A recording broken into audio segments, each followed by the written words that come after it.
Pilipinas, dahig. Kumusta po kayo?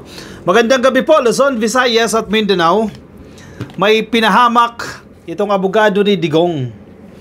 Itong si Kaufman, pinahamak yung kliyente niya, itong si Digong. Dahil nag-request sila ng interim release ni Digong. Ibig sabihin, pansamantala pong palayain si Digong mula dyan sa International Criminal Court at magtatago muna ito ka-coffee, no? O dyan muna siya mag-stay sa isang bansa na hindi nila pinangalanan. Definitely hindi sa Pilipinas. Pero may pag-amin itong abogado ni Digong, itong si Kaufman.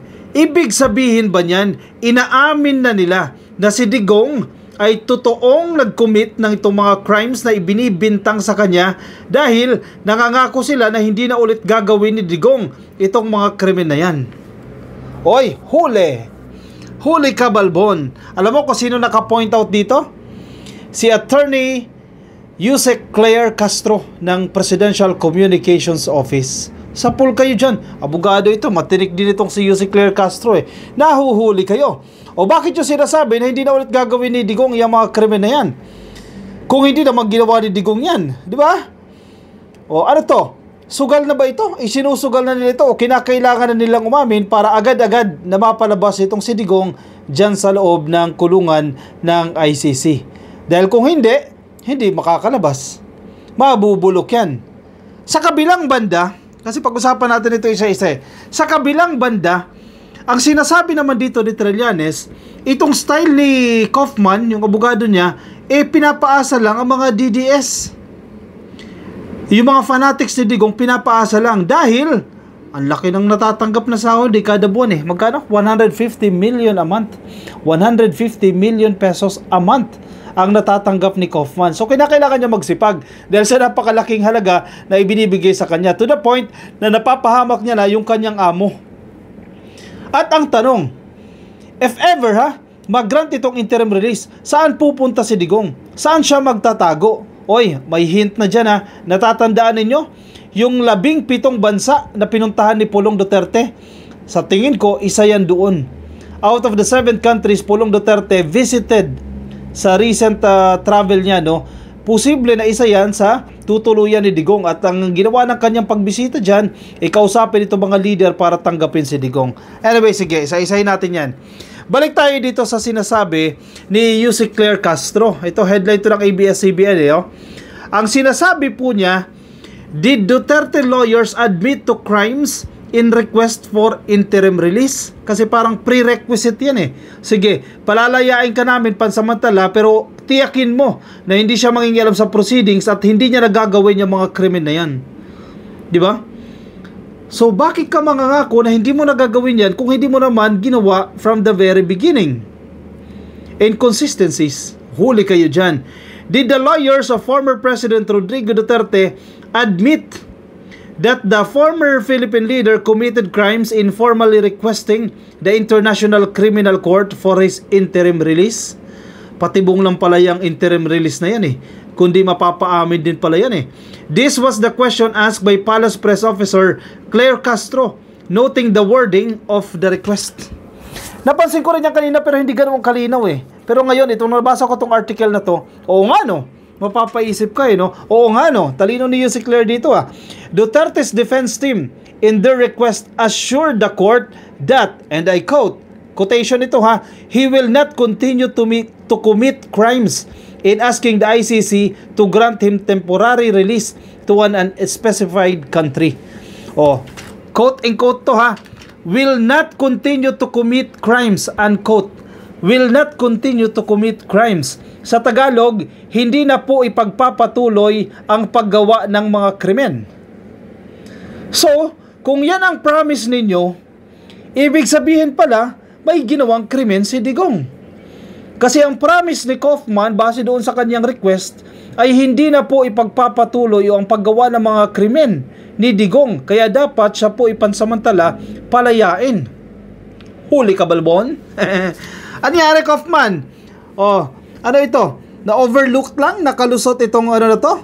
Itong parte na ito ng inyong request for interim release? Wording ang problematic, no? Unang-una, nabasa natin na parang i-claim po nila o ilalagay po nila sa kanilang petition na Mr. Duterte will not imperil proceedings if released. Mr. Duterte will not continue to commit crimes, Castro said during her briefing dyan po sa Malacanang.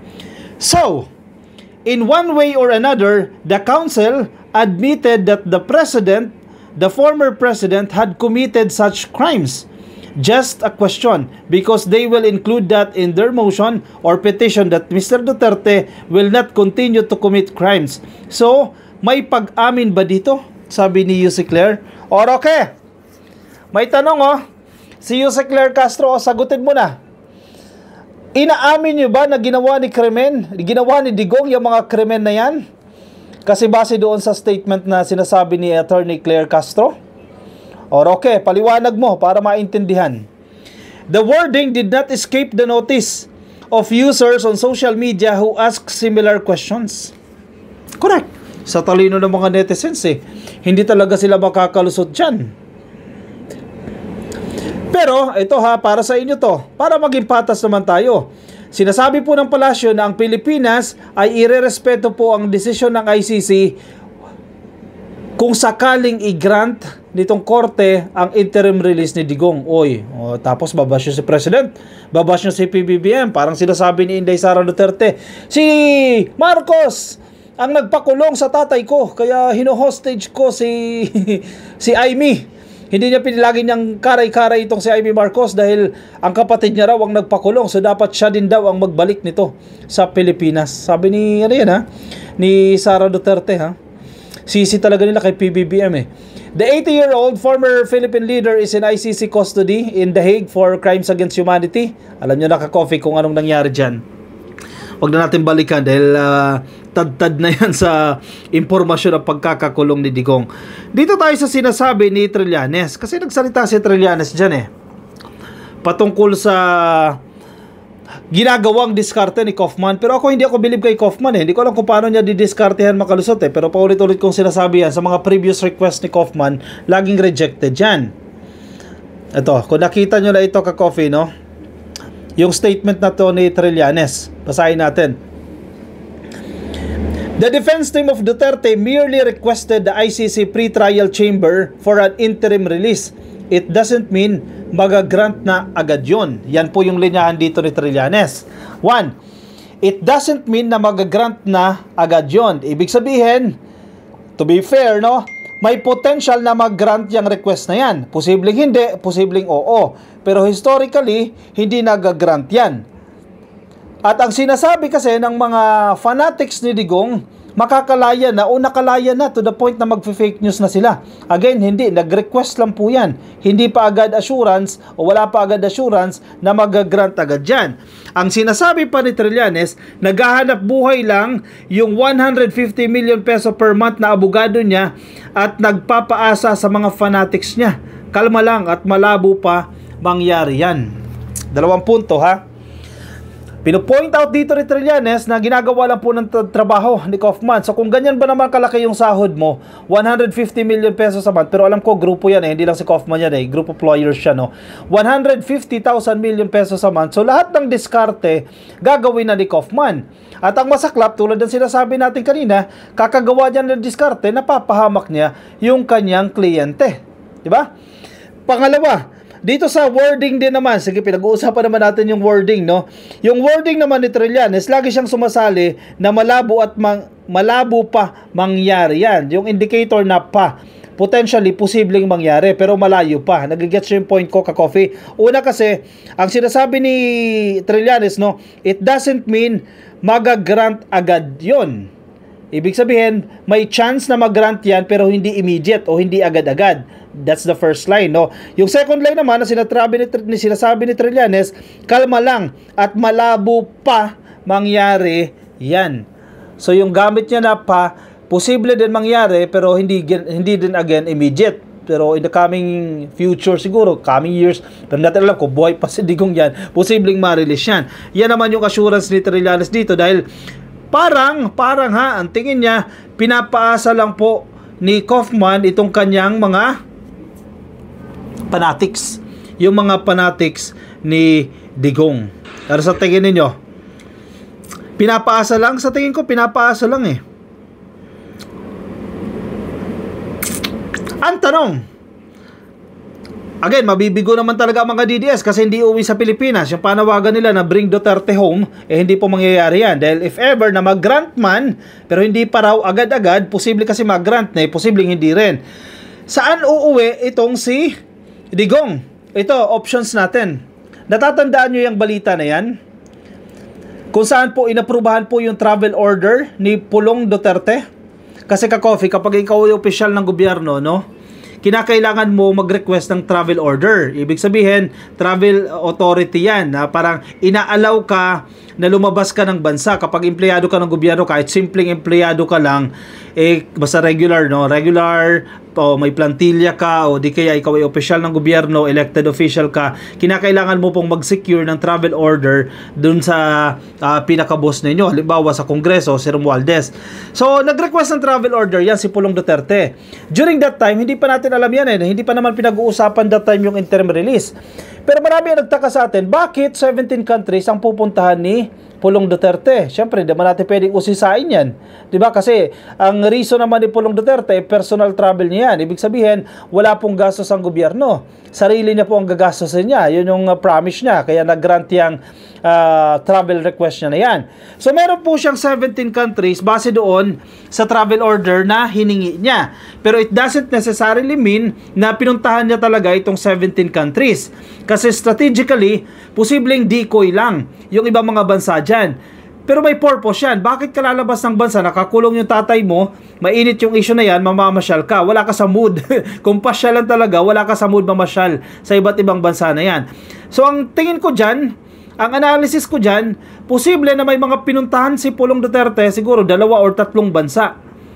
Pero syempre, kailangan nilang iligaw yung tao, sasabihin nila doon sa travel order na 17. Para manghuhula yung tao, ano kayang gagawin sa mga bansang yan, etc. etc. Kung ikaw i-intel at sinusundan mo si Pulong Duterte, kahit pa paano madi-distract ka.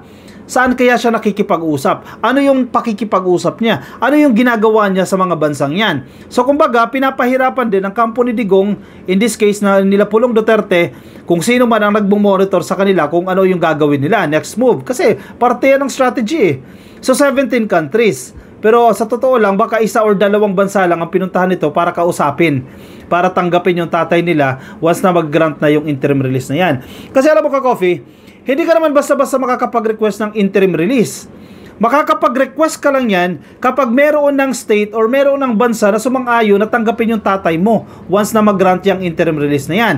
So kung kahapon, itong balita na yan, lumabas na yan, nag-request na ng interim release, we can assume na meron na pong bansa na nag-agree, which is totoo din naman. Kinumpirma na yan ni Kaufman na may bansa na po na gustong tumanggap kay Digong. Basta miyembro po yan ng ICC. Now, ano itong mga bansa na yan? Sana andito yung mga bansa na yan sa balita natin. Ito.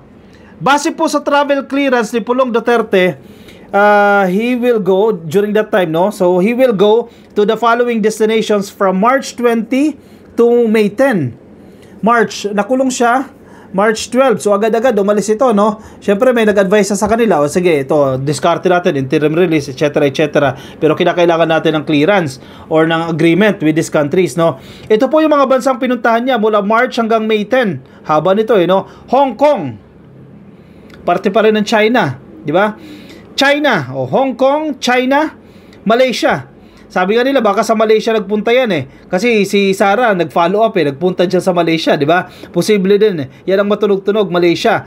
Indonesia, South Korea, Japan, Vietnam, Cambodia, the United States, Australia, UK, the Netherlands, Germany, France, Belgium, Italy, and Singapore. Yung 17 countries na yan, ka-coffee, na pinuntahan o pupuntahan sana, hindi natin alam kung totoong napuntahan actually, no? Itong mga bansa na yan. Ang maingay ngayon na bansang pupuntahan daw, base sa mga naririnig natin sa mga analysis, no, mukhang Belgium. Ako naman, ang take ko dyan, definitely, hindi opinion to eh, based on observation, sa Europe yan. Sa Europe yan. Sa kondisyon ni Digong, sa Europe yan.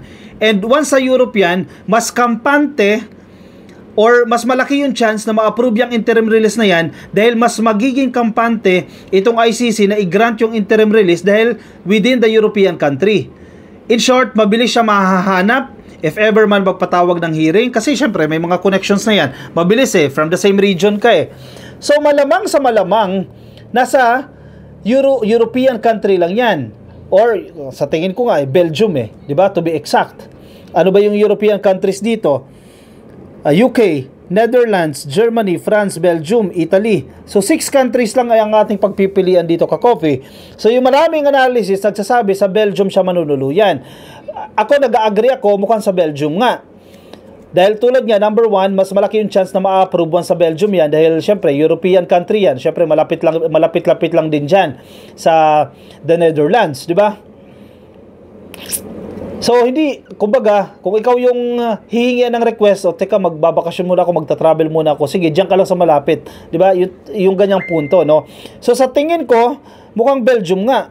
Sa the Netherlands, I don't think na sa the Netherlands, pero may chance din ng the Netherlands. Sa Germany, posible rin. Italy, ekis ako sa Italy. Ayaw nila dyan sa Italy for sure.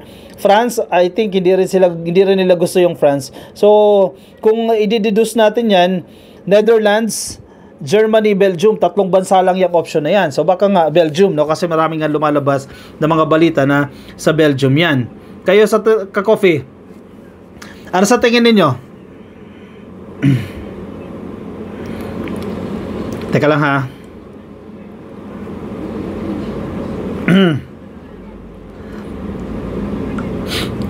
Belgium. Ako, Belgium.